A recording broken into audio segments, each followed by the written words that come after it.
ए जी आइल बाटे ना मारेला सीटी।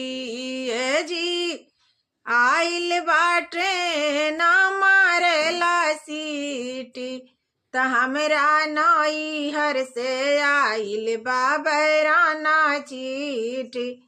त हमरा नैहर से आइल बाबराना चीटी।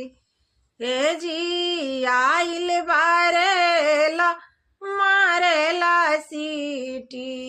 ए जी आइल बारेला मारेला सीटी।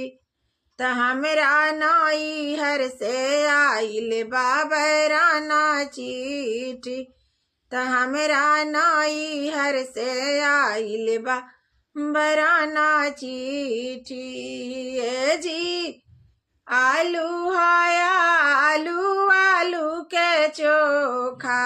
ए जी आलू हाया आलू आलू के चोखा। त चोखा खा के डराई बर करेला धोखा।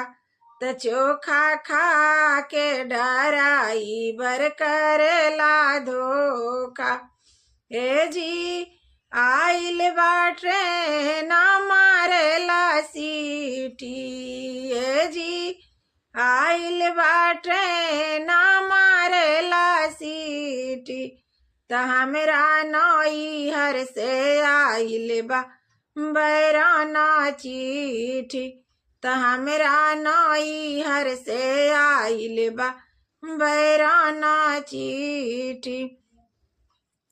ए जी बेसन हा बेसन बेसन के बुनिया। ए जी बेसन हा बेसन बेसन के बुनिया।